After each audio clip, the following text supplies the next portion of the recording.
이 마약이라는 것이 생필품이 아닙니다.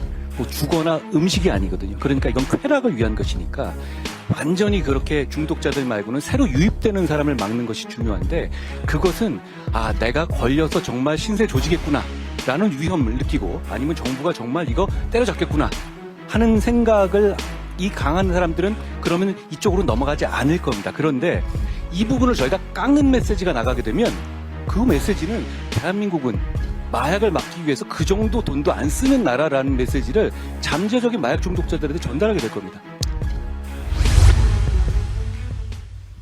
2013년도에 마약 사범이 5,445명이었는데 올해 9월 기준으로 13,933명, 10년 만에 2.5배가 늘어났어요.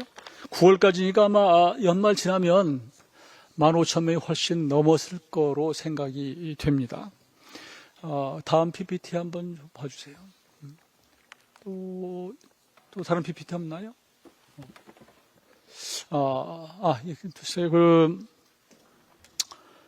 마약 사범류의 연령대별 검거 현황을 보면 10대가 10년 만에 17배, 20대는 6.1배 이렇게 늘어났어요. 그러니까 요즘에 청소년들의 마약 사범이 아주 심각한 상태가 됐다 이렇게 생각합니다. 2017년도 문재인 정부 들어서고 나서 2022년까지를 보면 10대는 무려 4배가 늘어났고 20대도 3배가 늘어났습니다. 그러니까 유독 10대와 20대가 많이 늘어나고 있는 것을 보는데요. 이런 청소년들의 마약 범죄, 이게 희망이 없어 그런 것인지, 하여튼 빈부 양극화 때문에 그런 것인지, 또 반대로 먹고 살만해서 그런 것인지 이런 고민을 해보는데, 또 한편으로 보면 SNS를 통해서 마약 이것을 손쉽게 구할 수 있고 불법 유통되다 보니까 이런 현상이 생긴다, 이런 지적도 있습니다. 그런데 제가 좀 쭉 살펴보니까 문재인 정부가 마약 수사 환경을 너무 약화시킨 것이 마약 범죄 증가의 큰 원인으로도 분석이 됩니다. PPT 좀 보세요. 예.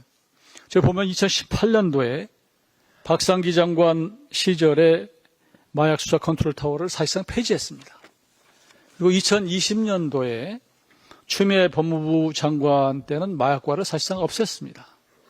2021년도에 박범계 법무부 장관은 마약 수사를 전담해온 전국 8개 지방검찰청 중 대구, 인천을 제외한 6곳의 강력범죄 형사부를 반부패 수사부와 통폐합시켰습니다. 그리고 2022년 4월에는 사실 그 전에 2021년에 검경수사권이 조정되면서 마약 수사가 경찰로 넘어갔습니다. 2022년 4월에는 검수완박법 통과로 해서 검찰의 마약 수사권은 사실상 완전히 박탈된 이런 상황이 됐습니다. 그리고 그 전에 2016년에 사실상 마약 청정국 지위를 지금 상실한 그런 상태 아닙니까? 그런데 민주당은 내년도 마약 수사 관련 특활비 예산 2억 7,500만 원을 전액 삭감하겠다고 벼르고 있습니다. 민주당이 마약 범죄를 막기 위해 총력을 기울여야 할 시기에 마약 수사 역량을 약화시켜서 마약 범죄를 늘려놓는 것도 모자라서 마약 수사 특활비까지 삭감시키려고 하는 것을 도저히 이해할 수가 없는데요. 민주당이 마약을 계속 방치하겠다는 것인지, 이후에 민주당이 이런 것들에 대해서 책임을 지겠다고 하는 것인지, 윤석열 정부는 나름대로 그동안 마약과의 전쟁을 선포하고 여러 가지 특단의 조치를 취하고 있는데요. 일각에서는 마약 관련 양형 기준이 너무 낮다, 이런 목소리도 있습니다. 법무부의 입장은 어떤 것입니까? 잠깐 말씀 올리면, 분명히 일정 지난 시기에 마약에 대한 정부의 태도가 약간 의심되는 그런 사인을 준 적이 있습니다. 저는 그게 큰 문제였다고 보는데요. 이 마약이라는 것이 생필품이 아닙니다.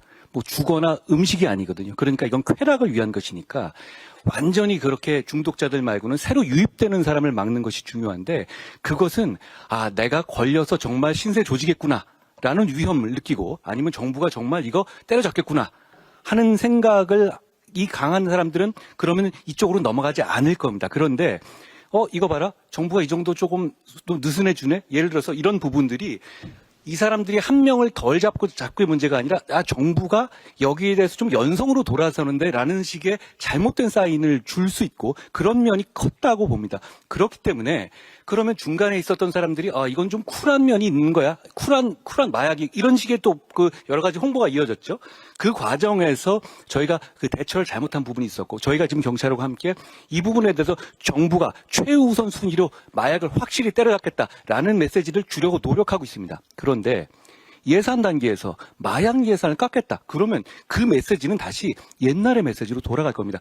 그거 말뿐이었고 돈도 지원 안 될 거고 인원도 늘지 않을 거야. 그럼 어떻게 되겠습니까? 그 중간에 솔직히 말하면 쉽게 말해서 마약을 할까 말까 깔딱고개에 있는 사람들이 그 깔딱고개를 넘어설 겁니다. 그래서는 안 됩니다. 네, 저는 100% 동의하고요. 민주당은 오히려 이런 특활비 예산 어떻게 보면 큰 돈도 아니에요. 2억 7,500만 원인데 대한민국의 예산이 얼마나 많습니까? 큰 돈인데 이거 저는 몇 배라도 올려서 마약을 확실히 잡는다고 하는 그런 강한 메시지를 줘야 된다 그렇게 생각합니다. 대한민국 전체 1년에 2억 7,500입니다. 그거 자체 액수가 전체 예산 규모로 오늘 기재부나 이런 데 얘기 나오면 천 단위 예산을 얘기하잖아요. 2억 7,500입니다. 2,700억 아니에요. 그런데 이 부분을 저희가 깎는 메시지가 나가게 되면 그 메시지는 대한민국은 마약을 막기 위해서 그 정도 돈도 안 쓰는 나라라는 메시지를 잠재적인 마약 중독자들한테 전달하게 될 겁니다. 마약 사범을 잡는 게 아니고 한동훈 장관을 잡으려고 그러는 거예요, 사실은. 이런 것들이 대한민국의 국정을 매우 혼란스럽게 만든다. 저는 그렇게 생각합니다. 네, 앞으로 윤석열 정부가 마약 청정국 지위를 회복하고 마약 청정국이 될 수 있도록 법무부는 흔들리지 말고 나서 주시기 바랍니다. 고맙습니다. 식품의약품안전처